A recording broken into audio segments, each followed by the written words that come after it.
Alright, so today I wanted to talk about the success of the Mario movie, which we currently have projected earnings at about $370 million for its 5-day holiday weekend opening, which is, if you don't know, going to be the biggest opening for any animated movie of all time. I think we all expected this movie to do very well, but I don't think anybody expected it to do quite that well. I mean, that puts it above Incredibles 2, Frozen, Frozen 2, all these Disney movies, Pixar movies, and it will most likely be one of the most successful animated movies of all time, passing over $1 billion. Now, I don't think many of us, like I said, expected it to do quite that well, but we certainly expected it to be a huge success for Nintendo and Illumination and Universal. But it kind of got me thinking, I was 12 when the Wii U came out, and I know that's going to make a lot of you people feel old because I have a bit of an older viewer base, but that's fine. I was 12 when the Wii U came out, so pretty much my entire adult life and teenage life, I was growing up with Nintendo when it was in a very not good spot. So the contrast from being a Nintendo fan in 2012 versus now being a Nintendo fan covering them on YouTube in 2023, it's just very interesting to see how far my dearest Nintendo has come. Not to not to make it sound like I'm in love with the company or whatever, but you get what I'm saying, right? The shift that this company has made over the past 10 years is actually kind of incredible. So I wanted to talk about that and kind of just talk about this idea that with the success of this movie, they're obviously going to keep going in this direction, or at least you would presume so, right?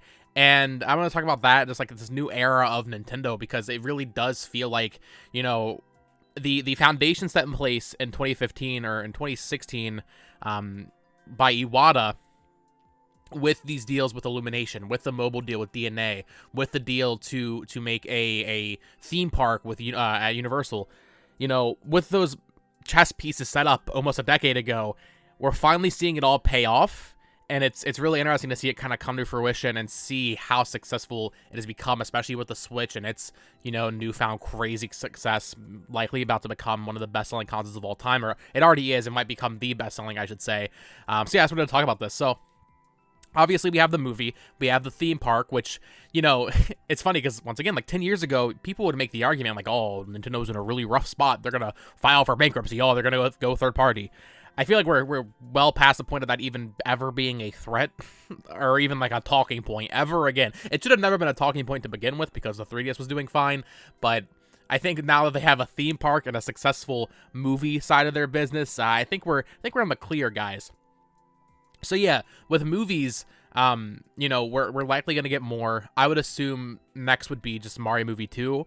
And then from there, you might branch out. You might do a Zelda movie. You might do something with even something like, Animal Crossing or Splatoon, that kind of thing, because it's going to be tricky with Zelda because of Link. And, I don't imagine Illumination's going to do all these movies. Illumination's not going to want to become just the Nintendo studio, right? So they're going to have to find other partners. They're going to have to find other avenues to release this content, maybe Netflix shows, that kind of thing, Paramount Plus, whatever it is. So it's going to be really interesting to see how they continue that side of the business. Of course, you have the theme park, but then you have the games. And I tweeted this out, and this is kind of where I got the idea for this video of this next era of Nintendo, the new era, is with how successful the movie is, it feels like we are officially entering that era. We have a couple of holdovers from, I want to say, the previous era. Tears of the Kingdom kind of feels like maybe that's the passing of the torch almost. That comes out next month, and that was a game announced in 2019. And then, of course, we also have Metroid Prime 4 and Pikmin 4 as well. I guess we can count that in there, although I think, like, for a lot of people, that's kind of a less big deal, although I love Pikmin. So, for the most part, after those 3 games, and now that this movie is out, and now that Super Nintendo World has been kind of put up in all the major Universal locations, right? Or I think it's about to open in Florida. Now that all this is done, we really don't know what's next. And that's really interesting to me. Because while I've been very adamant that I don't think the Switch 2 is coming out in 2024, maybe late 2024, but certainly early 2025 or sometime in 2025, I would imagine we get the next Nintendo console. And then from there, we have this whole new, it begins again, everything that started in 2016 and in 2015 with Iwata passing and, all those deals set in place. we're probably going to get a kind of a similar thing. You know, I can imagine a scenario where at Nintendo's investor meeting, maybe in April this year or April of next year, they announce, hey, we're making Mario Movie 2, Luigi's Mansion, Donkey Kong movie with Illumination expected over the next 10 years. We're also going to do, you know, the Donkey Kong expansion to Super Nintendo World. We're going to have a new console coming out soon, that kind of thing. This feels like the perfect way to kind of just end this entire Switch generation with the success of this movie, with Nintendo as a company branching out and just becoming bigger than it's ever been, almost Disney-like in size, which is kind of scary, and just see where they go from here, you know?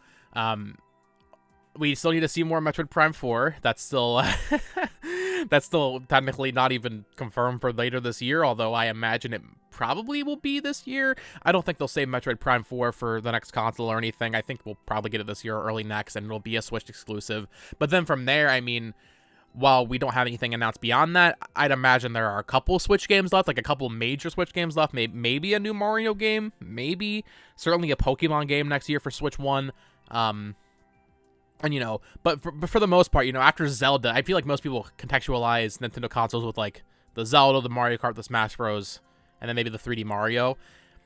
We're not getting more Smash Bros. Or Mario Kart, so Tears of the Kingdom is likely, technically, the last truly big game from that lens for the Switch.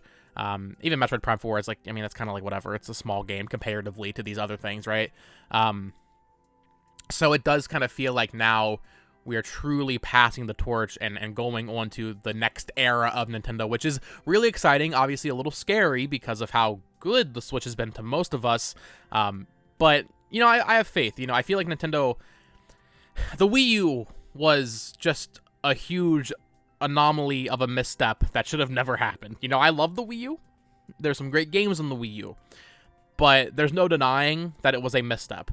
If they had just even made a Wii HD at the time and kept that going for a couple more years until they could get the Switch out in maybe 2016 at that time, you know, I think it would have been a much smoother transition from the Wii to Switch.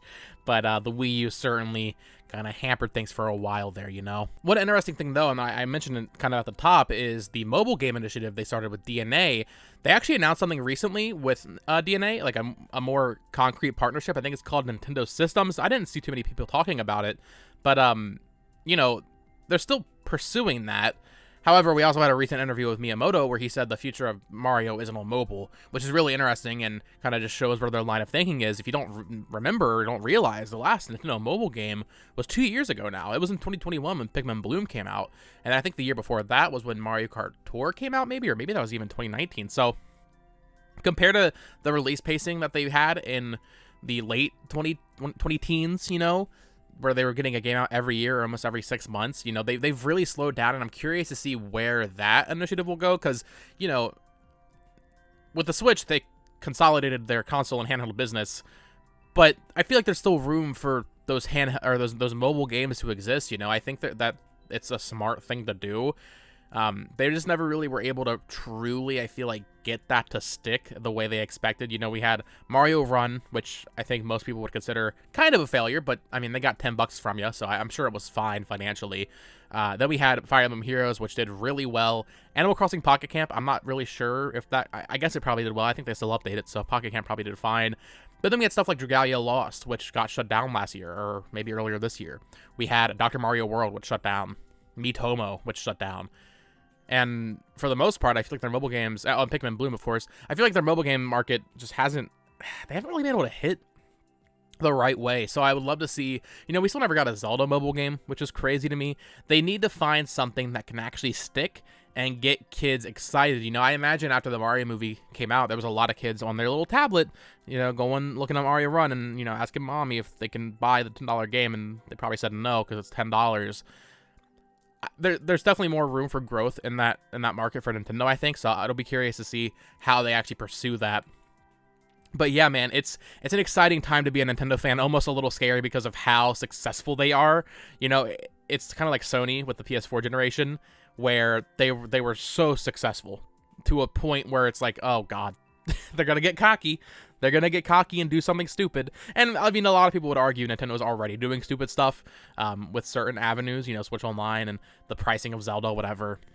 But, you know, it's always I'm always a little weary when a company that I like, in air quotes, you shouldn't like companies or whatever, because the company evil, consumerism bad, that kind of thing. But, you know, when a company you like gets so big and so cocky, it's a little scary, because now they're gonna be willing to take a risk again and do something stupid. So anyway, I'm rambling at this point. We'll have to wait and see what this next era of Nintendo truly looks like. I would like to hear your thoughts. Of course, talk to me about all this stuff down in the comments below. Let me know what you think about the movie success and just the future of Nintendo, what they'll do to pursue and grow this business even more outside of just video games, but also video games with the next console. This has been Bo Talks Games. Thank you so much for watching, and until next time, folks, bye-bye.